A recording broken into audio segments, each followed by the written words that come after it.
everyone, welcome or welcome back to another video. I am Nia and this is Plays by Playwright.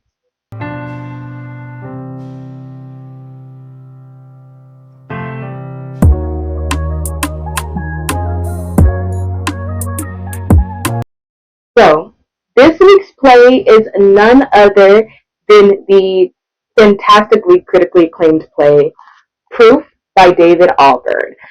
This play was really interesting. I actually got introduced to it way differently than I did Fleabag and Arsenic and Old Lace. It was actually introduced to me through my school. So at my school, I've explained that I go to a performing arts high school and I'm in the acting department. We have these things called general auditions. And every semester, we have to audition with a monologue, sometimes a song, but normally it's always a monologue of some sort. And in the fall time, we have to audition with a monologue that is from a contemporary play for our production.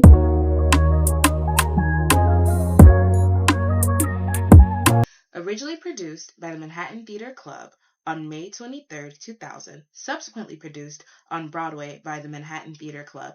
Lynn Meadow, artistic director, Barry Grove, executive producer, Roger Berland, Carol Shorstein Hayes, Jamason Theaters, All-Star Enterprises, Daryl Roth, and Stuart Thompson on October 24, 2000. Proof was directed by Daniel Sullivan. Sets were designed by John Lee Betty. Costumes by Jess Goldstein. Lights by Pat Collins. And sound by John Gormata. The production stage manager was James Harker. Cast of characters. Robert, played by Larry Brigman. Catherine, played by Mary Louise Parker. Hal, played by Ben Shankman.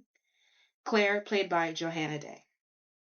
So that is the production team as well as the cast of the original plays produced by the Manhattan Theater Club.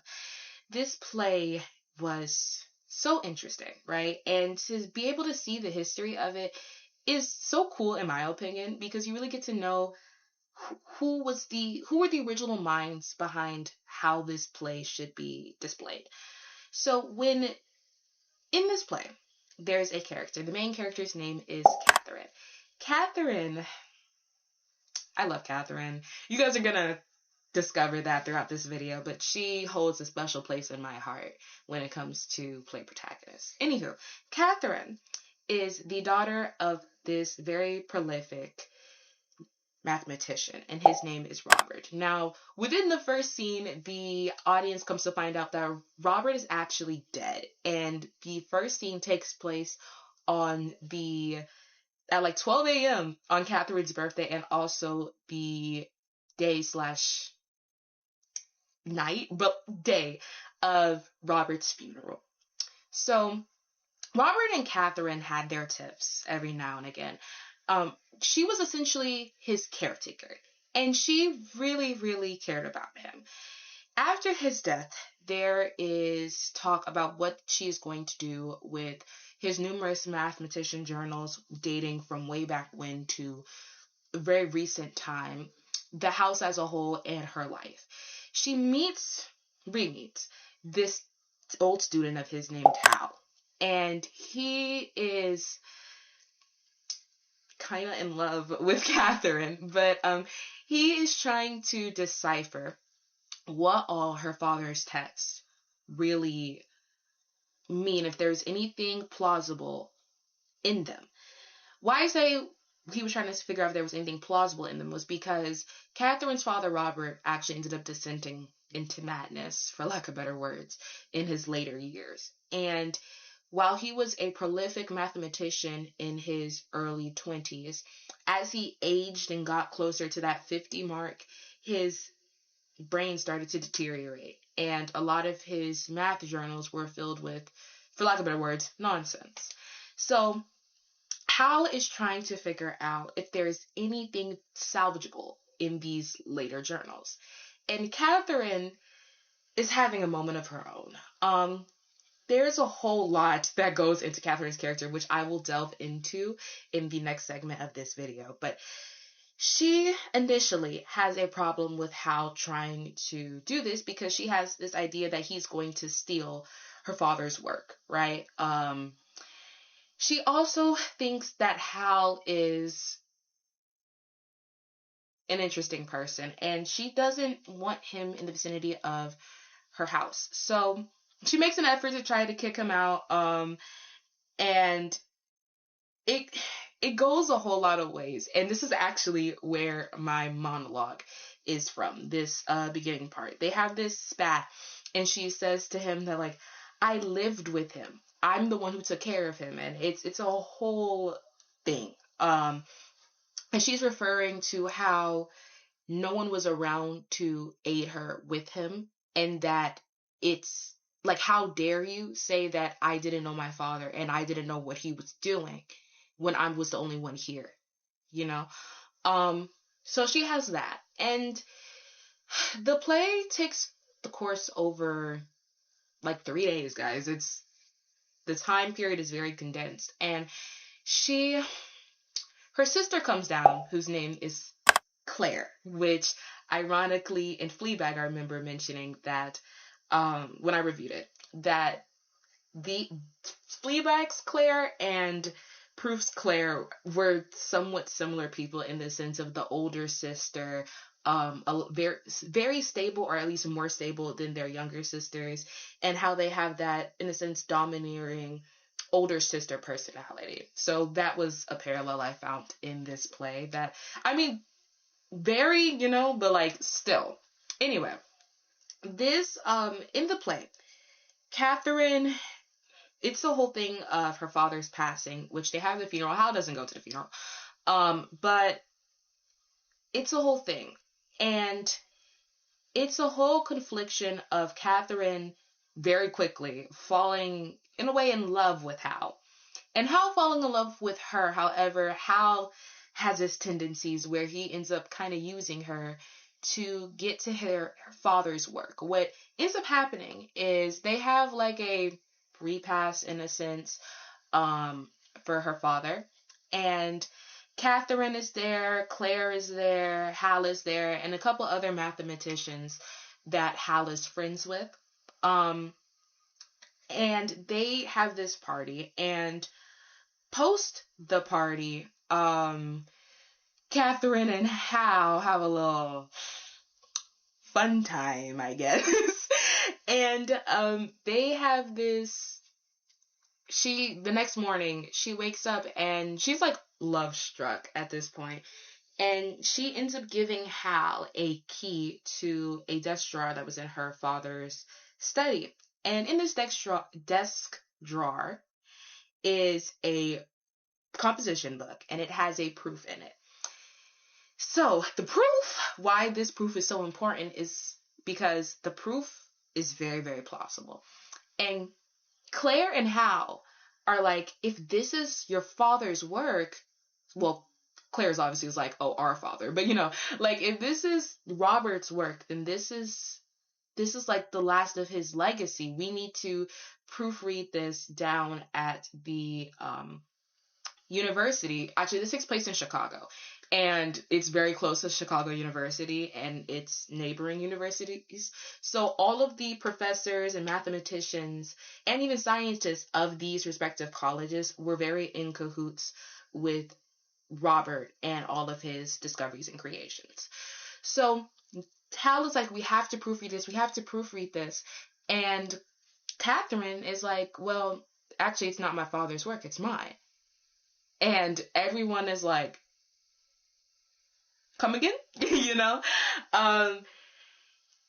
Catherine goes on this whole thing of trying to essentially prove to them that this is my work. I mean, verbally, she tries to prove it to them. And it's a whole tiff comes about with her older sister. And she's like, well, if it's yours, then explain it to me. She was like, I don't have it memorized. She's like, well, how? I'm not saying that it's not yours. But how can we prove that it is? Like, how do we know you're not lying? And Catherine, rightfully, is very hurt by this. She's like, so y'all don't trust me. After all I've done for my father, after all the sacrifices I've made, after she actually left college in order to take care of her father. all of these sacrifices, you know, you don't respect me, you don't believe me. And Catherine has a huge problem with that. She ends up cutting out Hal for a little bit. And she also ends up cutting out Claire. But the sad part about this whole play is, while all of this is going on, Catherine isn't necessarily going about it in a sane way. The things that she says seem very contradictory. And it seems like she's honestly having a mental breakdown. And in a way, she is. I mean, she just lost her father. None of her close friends and relatives are believing her when it comes to the proof that she claims she wrote. And it's a whole thing.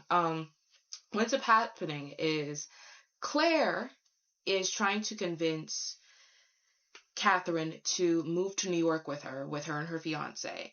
And so she can get her life back on track, because Catherine has, I honestly don't know how she was able to keep the lights on of that house, because she wasn't working. So it's a lot. If you read it, you'll understand what I'm saying. It's a bit, that part is a bit confusing. Like, how was that working out? But Catherine is very broken at this point, and she has this whole argument with her sister, because she thinks that her sister is basically trying to rip her away from everything that she knows and everything that her father knew. And they're trying to sell the house to the university so that, so that her father's legacy could live on. But at the same time, Catherine's like, he wouldn't have wanted that. I don't want that, right? And it's a whole thing. Then, reluctantly, Catherine ends up agreeing to go to New York with Claire. And right before they're supposed to catch the flight, she changes her mind. And I think this really goes to show the humanity of Catherine in this part, because she just breaks down in a sense of like, why? Like, I think it all started to dawn on her, and it hurt her. It really hurt her. So, yeah. And then at the end, Hal, the infamous Hal, comes back, and you could see that the reader can infer that their relationship will grow. It alludes to it. And throughout the play, Hal finds the courage to apologize for doubting Catherine and her proof, and a whole lot of other things. And yeah, that's a general overview of this play. Like I said, this play holds a special place in my heart, and I'm going to get into that right now. So enjoy.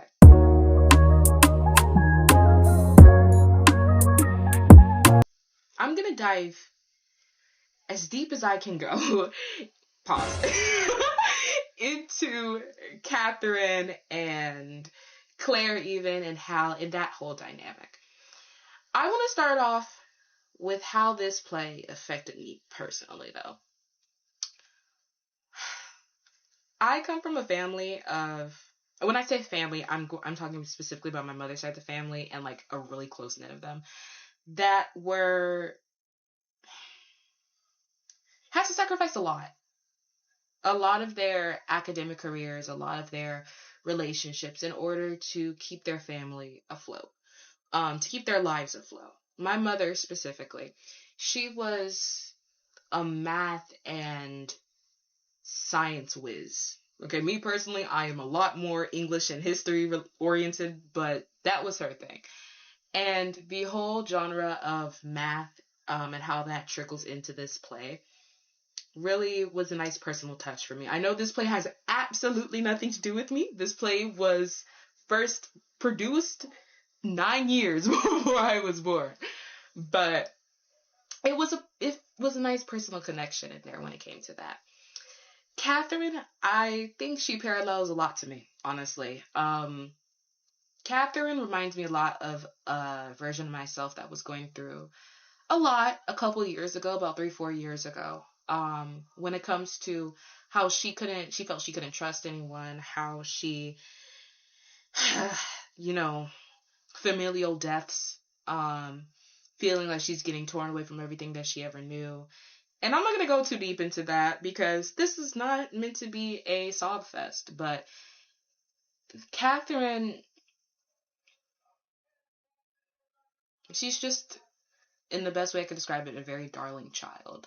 She reminds me, it's like her inner child when all of this was going on was on full display and just hurting. You know, there's so many parallels, oh my gosh, that like, guys, I'm not claiming to be a conspiracy theorist. I want to say that wholeheartedly. But there were so many parallels in this particular play when it came to how there so there's this one part in her monologue, the one that I told you that I did. She is expressing to Hal. She's expressing to Hal how he used to request, her father used to request these books that were math related from the local library, and she would take carloads of them. That's how she describes them. And she would, rent them and allow her father to read them. And he, instead of reading them, he was trying to figure out some Dewey Decimal Number system, right? Don't ask me, guys. Again, third disclaimer, I am not a math person. Please. Anywho, she talks about how he would just not read them, but have these books and do whatever with them, right? And then there's a parallel with in the earlier scenes where we first find out that her father is deceased. When it comes to her and her always purchasing and renting magazines, and how she reads them but doesn't read them, and reads them but doesn't read them, and like he describes how she lets the dishes pile up. She's like not taking care of herself, guys. Like she's been a wreck. And that's a parallel. He also goes as far as to say, when it comes to Catherine is basically trying to figure out if she's crazy or not. And he's like, no crazy person would ask themselves if they're crazy. That's just not in their state, right? And then Catherine is like, well, I don't know then. And he was like, I'm just saying that if you were thinking you were crazy, this would be a very good sign to say that you're not. And then she comes to realize, she's like, wait, that doesn't work. And he's like, why? And she's like, because you ask yourself if you're crazy. And he's like, well, yeah, but I'm dead. So kind of different. And she's like, well, whatever. And it's a whole thing. It becomes a thing of this parallel of, he keeps telling her not to waste her potential. And I'm actually going to find it right now. I'm going to find it right now in this play where it says it, because I read this play like weeks ago.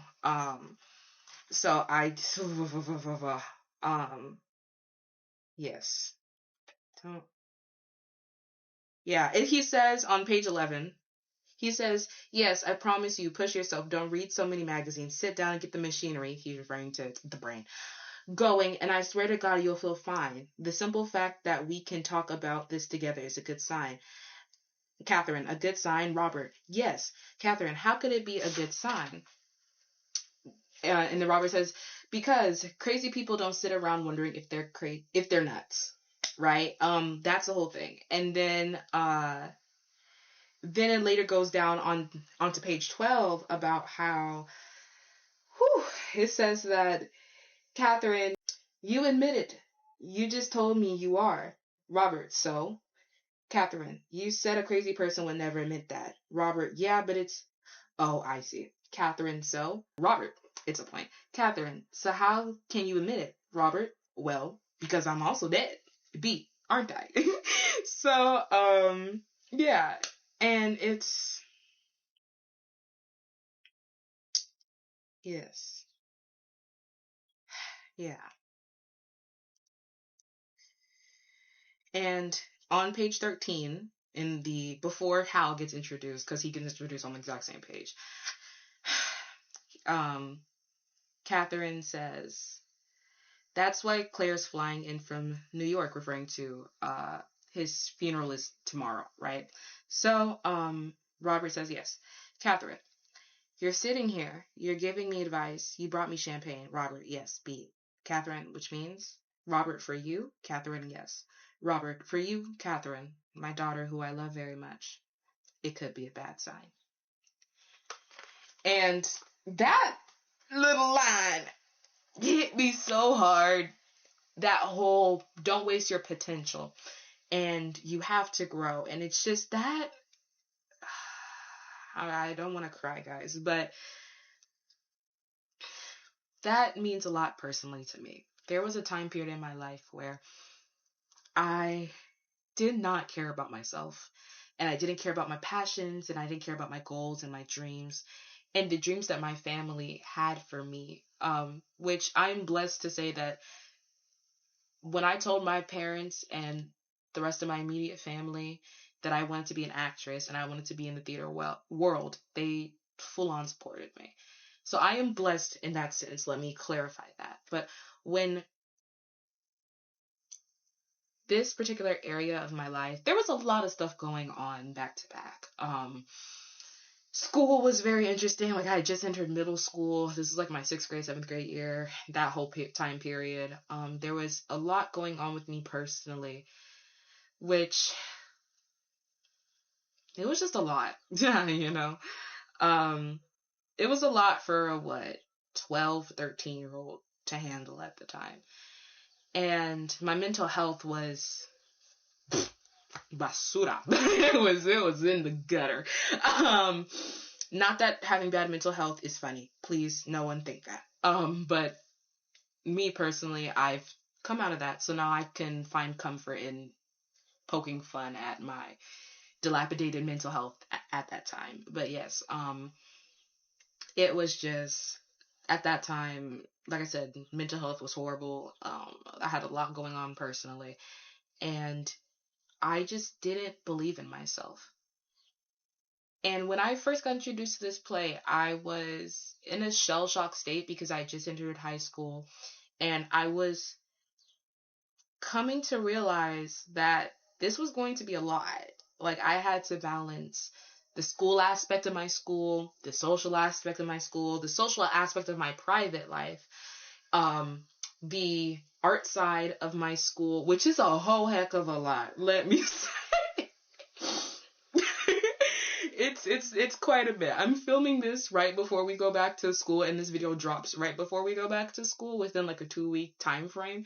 So yeah, I think I'm entitled to say that. But there was just so much in this play that personally aligned to me. And I think I love it for it. I think I love this play for that, you know. How uh, how it reminds me of someone from my past, which my very recent, when I say very recent, I mean like 3 days ago, but very recent past, in the sense of his nerdiness and his way of thinking. His way of thinking. Hal tends to think in a not so selfish way, but a selfish way at the same time.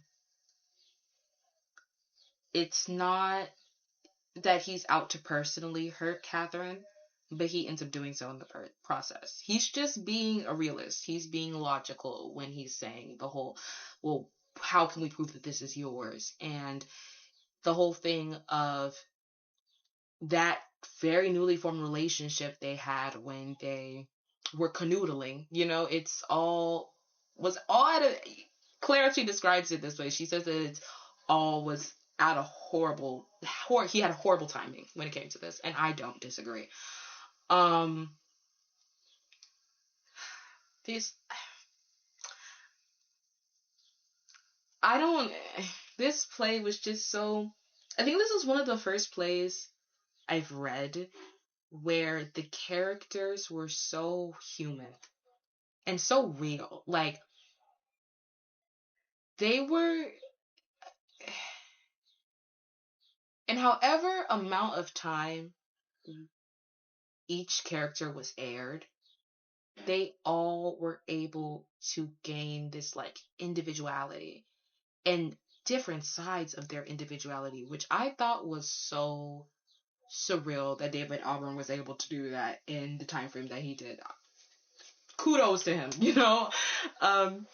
This is a really good play, and to be fair, it's fairly accoladed for it. So yeah, this, I know I've just yapped in a huge circle, but this play really has a special place in my heart. So.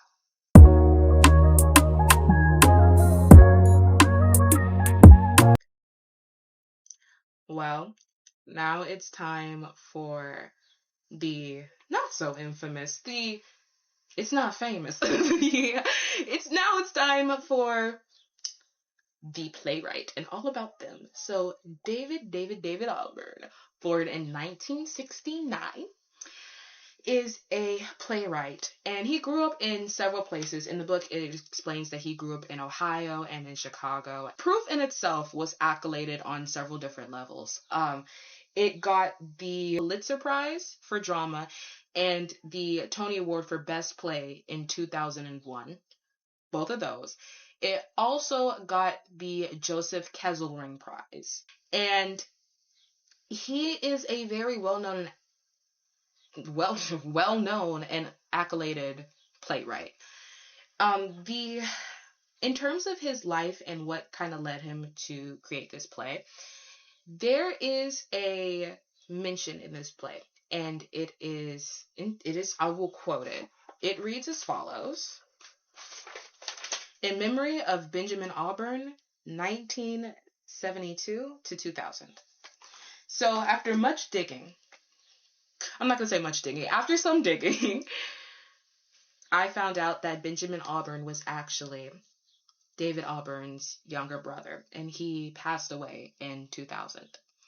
He also was a playwright and dramatist, and he actually has an award named after him. David Auburn has continued to write and produce a plethora of plays, and it is very fair to say that he has not gone anywhere, and he is still thriving as an amazing playwright and dramatist.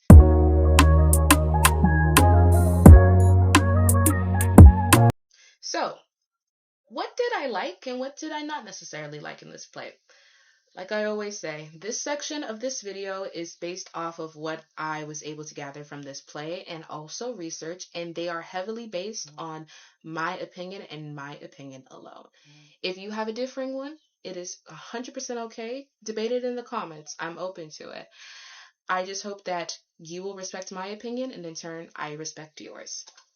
So, without further ado, what did I like about this play? Well, I've already explained that this play has a lot of personal significance to me with my life and my struggles of coming into myself and realizing that I have a purpose and that I need to execute that purpose. There is also, let's see,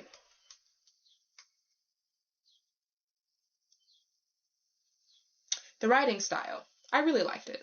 I have said that about the past other two plays that I have reviewed on this channel, but the writing style of this play I thought was very realistic.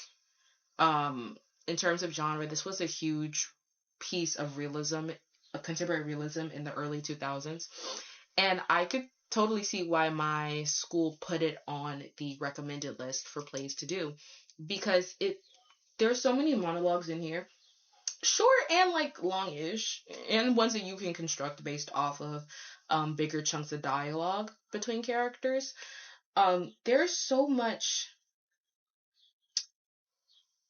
emotional depth in this play. Catherine specifically has a huge range of emotions. Like, there is never one, when she is upset or when she is whatever, there's never one emotion of hers. There's always some variation. It's like when the monologue I did, for example, she wasn't just angry. She was hurt. She was also baffled because she was like, how dare you say I didn't know my father?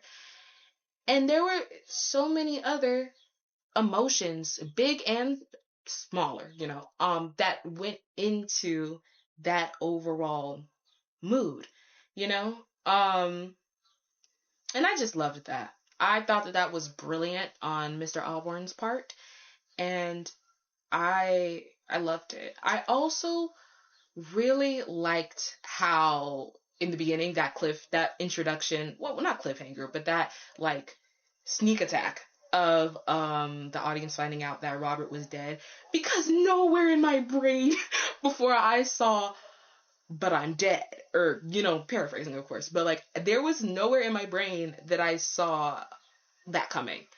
I was very pleasantly surprised when that happened, and it was like, I'm dead. And I was like, I think I might have been reading this on public transportation.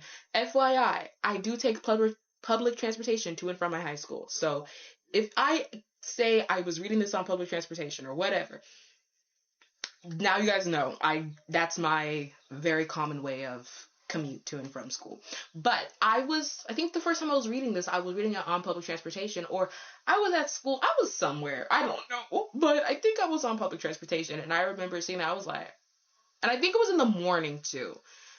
When I was reviewing Fleabag, when I was reviewing Fleabag, it was in the afternoon that I saw that whole I talked about it, but the that was the last straw part in the beginning, which I was like, but in this one, it was more so it was still in the beginning, but it was like a morning read. So when I saw it, I was like, and like this was reenactment of what I did on that bus.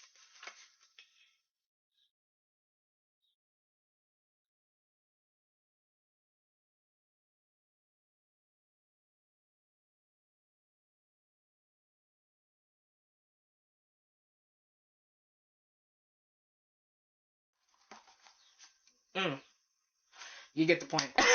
So that was, yeah, this play, yeah, I really liked it. What accent was okay? I think I have embarrassed myself enough on this channel by now, so for you guys to know that I'm a very kooky person. But yes, that I very, very, very much liked this play. Dislikes, I don't think I have any, guys. I don't think I have any. And let me also say, just because I have things that I don't necessarily find favorable in a play versus ones, like, for example, in Arsenic and Old Lace, there were some things I didn't necessarily like about, I explained this, the formatting, which wasn't the playwright's fault, it's the printer company. I've noticed with most of my Samuel French plays and copies that the font is very tiny, so that is not towards Joseph Kesselring. That was just something I noticed. But when I say that I dislike certain things in a play, and in one play, and I say that I can't find anything that I necessarily disliked in another, that does not mean one is better than the other. That's not what I'm trying to say. No one has called me out saying that that's what it is, but I just think I need to like clear the air just so we are clear. I like plays based off of what they present and their subject matter, which can be so different and things of that nature. And I don't think that it's right to necessarily say, if you're, of course, not speaking objectively, if one play was better than the other. This could be someone's 100th play versus someone's first. This could be a critically established playwright versus someone who is just getting into the field, or just does this as a hobby. And who's to say that one is better than the other? No one is. So it's all for fun, guys. Not that anybody gone on me for that. Just it's all for fun. Anywho, yeah, but I don't have anything that I necessarily dislike about this play. I think the font is relatively appropriate. It's a wee bit small, but it is appropriate. And I just found where I annotated it for my yeah, child. Where I annotated the monologue. Objective, I can't say that out loud. Get the fatherless child how to leave. Tactics make him feel uncomfortable, sticky. Yeah. There's just so many things. overall, I've said this like 5 times by now, but I really, really love this play. It was so good, and it will forever and always hold a very special place in my heart.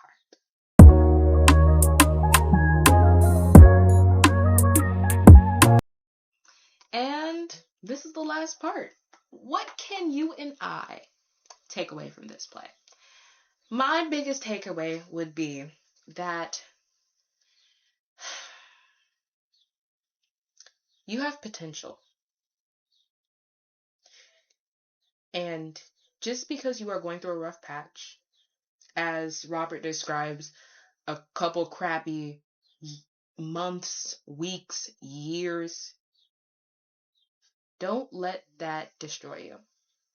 We all have our challenges of varying difficulties, and we all are of different strengths. However, you as a person, you as a living thing matter. Your ideas matter, your dreams matter, your passions matter, and there is no reason you should cut yourself short of achieving them, no matter what you have to face in this world. That's one takeaway. Another takeaway would be that reach out to your people.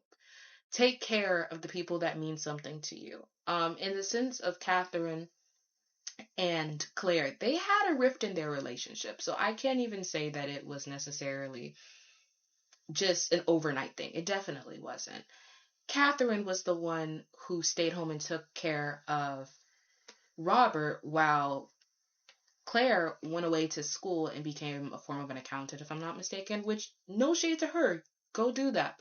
And she would send money down so Catherine could help their father. But it was a whole thing of responsibility and how do I do this, you know? And when I say check up on your people, I mean in Catherine and Claire's case,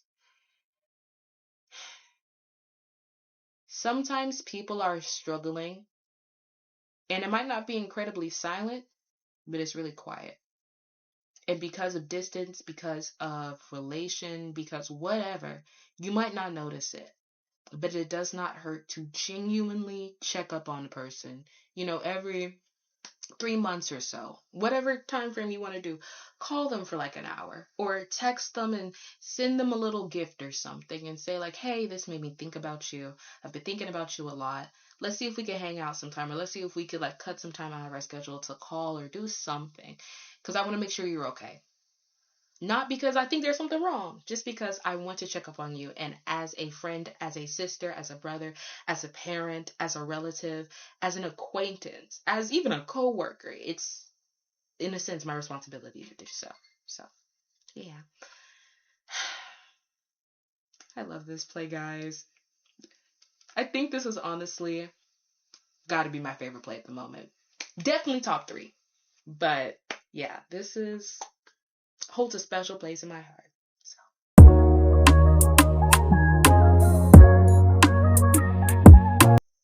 That is all for this video, guys.